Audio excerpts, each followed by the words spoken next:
بسم اللہ الرحمن الرحیم۔ سیرت النبی صلی اللہ علیہ وآلہ وسلم۔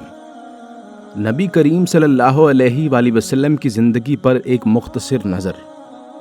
دوستوں، آج کی ویڈیو میں ہم نبی کریم صلی اللہ علیہ وآلہ وسلم کی زندگی کے ادوار پر ایک نظر ڈالیں گے۔ ویڈیو میں آگے بڑھنے سے پہلے گزارش ہے کہ اگر آپ ہمارے چینل پر نئے ہیں تو ہمارے چینل کو سبسکرائب کرنا مت بھولیے گا۔ چھٹی صدی عیسوی کا نصف بیت چکا تھا۔ دنیا گمراہی کے اندھیروں میں ڈوبی ہوئی تھی۔ دنیا کو ایک ایسی رہنمائی کی ضرورت تھی جو اسے جہالت کے اندھیروں سے نکال سکے، اور پھر وہ وقت آیا جس کا کائنات کے ذرے ذرے کو انتظار تھا۔ ربیع الاول کا مہینہ تھا، جبکہ تاریخ کے بارے میں محققین کی مختلف رائے ہے۔ زیادہ تر محققین 12 تاریخ پر متفق ہیں۔ اس دن آمنہ بنت وہب کی گود میں خاتم الانبیاء تشریف لے آئے۔ عبد المطلب نے اپنے پوتے کو گود میں لیا اور اللہ کی حمد و ثنا کرتے ہوئے کعبے میں داخل ہوئے اور بچے کا نام محمد رکھا۔ بچے کے والد عبداللہ کا 6 ماہ پہلے انتقال ہو چکا تھا۔ عربوں کے دستور کے مطابق عبد المطلب نے پوتے کو دودھ پلانے کے لیے حلیمہ سعدیہ نامی خاتون کے حوالے کر دیا۔ 4 سال تک نبی کریم صلی اللہ علیہ وآلہ وسلم بنو سعد میں رہے۔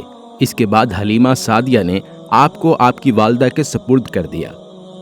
حضور پاک صلی اللہ علیہ وآلہ وسلم کبھی کبھار صحابہ کرام سے فرمایا کرتے تھے، میں تم میں سب سے زیادہ خالص عرب ہوں، میں نے بنو سعد کے قبیلے میں دودھ پیا ہے۔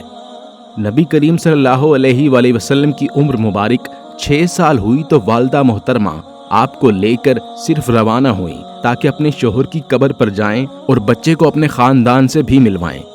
آپ کی حبشی باندی برکہ ام ایمن بھی سفر میں آپ کے ساتھ تھیں۔ واپسی کے سفر پر حضرت آمنہ ابوا کے مقام پر پہنچی تو اچانک ان کا آخری وقت آ گیا اور وہ اس دنیا سے رخصت ہو گئیں۔ یہ ویران غیر آباد مقام مکہ اور یثرب دونوں کے بیچوں بیچ تھا۔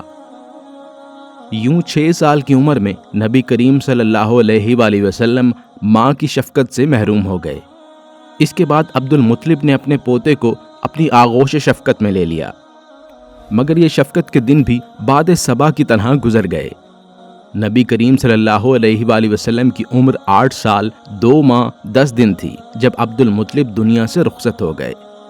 جاتے جاتے عبد المطلب اپنے بیٹے ابو طالب کو نبی کریم صلی اللہ علیہ وآلہ وسلم کی دیکھ بھال کی وصیت کر گئے اور وہی آپ کے سرپرست بنے۔ نبی کریم صلی اللہ علیہ وآلہ وسلم لڑکپن میں نہایت شریف، باوقار اور حیادار تھے۔ سچائی، امانت داری، ہمدردی، تواضع، مروت اور رحم دلی کی صفات حضور پاک صلی اللہ علیہ وآلہ وسلم میں کوٹ کوٹ کر بھری ہوئی تھیں۔ اس کے ساتھ ساتھ آپ بے حد ذہین، معاملہ فہم، بہادر اور چوک و چوبند بھی تھے۔ نبی کریم صلی اللہ علیہ وآلہ وسلم 10 سال کے تھے جب مکہ کے مضافات میں وہ لڑائیاں شروع ہوئیں جنہیں حروف فجار کہا جاتا ہے۔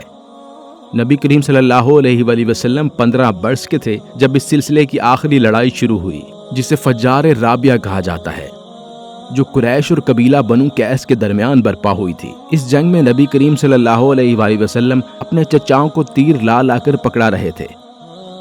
بنو قیس کو اس جنگ میں شکست ہوئی۔ یہ حضور پاک صلی اللہ علیہ وآلہ وسلم کے لیے کسی بھی جنگ میں شرکت کرنے کا پہلا تجربہ تھا۔ نوجوانی کی دہلیز پر قدم رکھا تو نبی کریم صلی اللہ علیہ وآلہ وسلم نے بنو ہاشم کی طرح تجارت کے پیشے کو چنا۔ آپ تجارت کی غرض سے اپنے چچا زبیر کے ساتھ شام اور یمن کا سفر کرنے لگے۔ نبی کریم صلی اللہ علیہ وآلہ وسلم کی عمر 20 یا 22 برس تھی جب حلف الفضول کا معاہدہ طے ہوا۔ نبی کریم صلی اللہ علیہ وآلہ وسلم کے چچا زبیر بن عبد المطلب کی تجویز پر یہ معاہدہ طے کیا گیا کہ قریش کے تمام سردار کسی بھی مظلوم کی مدد کے لیے ایک جگہ جمع ہوں گے۔ اس معاہدے میں شرکت کرنے والے زیادہ تر افراد کے نام فضل، فضالہ اور مفضل تھے، لہٰذا اسے حلف الفضول کہا جاتا ہے۔ نبی کریم صلی اللہ علیہ وآلہ وسلم کی ایمانداری کی وجہ سے تجارت میں آپ کا ایک نام بن چکا تھا۔ انہی دنوں قریش کی ایک مالدار اور بیوہ خاتون خدیجہ بنت خویلد نے آپ کو تجارت کے لیے اپنا مال شام لے جانے کی دعوت دی، جسے آپ نے قبول کر لیا۔ خدیجہ رضی اللہ تعالیٰ عنہ آپ کے کردار سے اتنی متاثر ہوئیں کہ انہوں نے آپ کو نکاح کا پیغام بھیج دیا۔ نبی کریم صلی اللہ علیہ وآلہ وسلم نے اپنے چچا ابو طالب کے مشورے سے اس پیغام کو قبول کر لیا۔ ابو طالب نے ہی آپ کا نکاح پڑھوایا۔ اس وقت نبی کریم صلی اللہ علیہ وآلہ وسلم کی عمر 25 برس تھی، جبکہ حضرت خدیجہ رضی اللہ تعالیٰ عنہ کی عمر 40 سال تھی۔ نبی کریم صلی اللہ علیہ وآلہ وسلم حضرت خدیجہ کے ساتھ اپنی ازدواجی زندگی بسر کرنے لگے۔ مکہ میں آپ اپنی اخلاق، ایمانداری اور شرافت کی وجہ سے مشہور تھے۔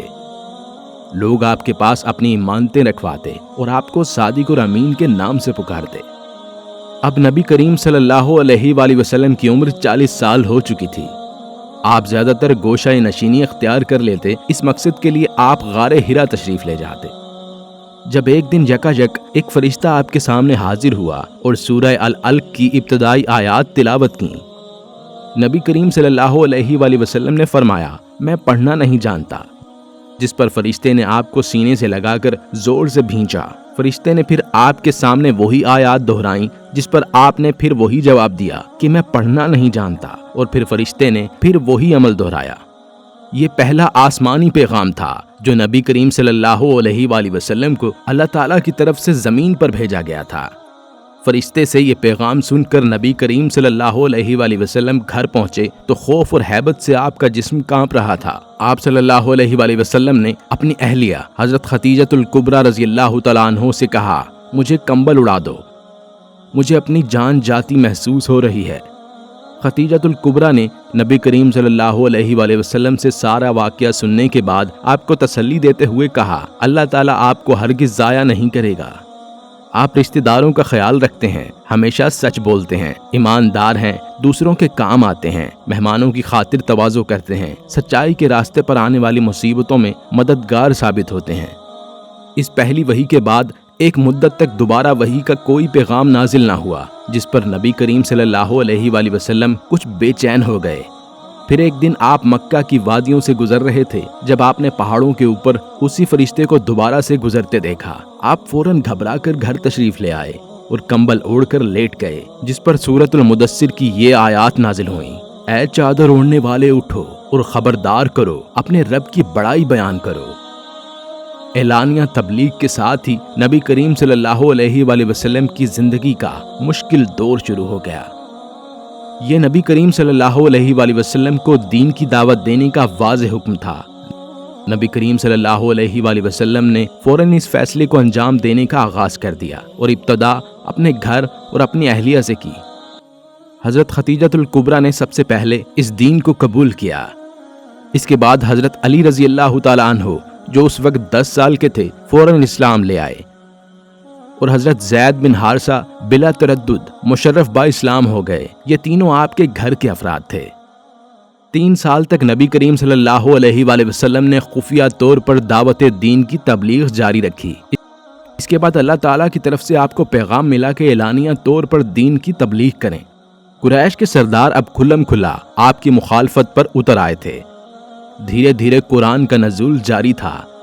حضرت عمر بن خطاب رضی اللہ تعالیٰ عنہ جیسے اور کئی اشخاص کے شامل ہونے سے جہاں اسلام کی قوت بڑھ رہی تھی، وہیں اسلام کی مخالفت بھی بڑھ رہی تھی۔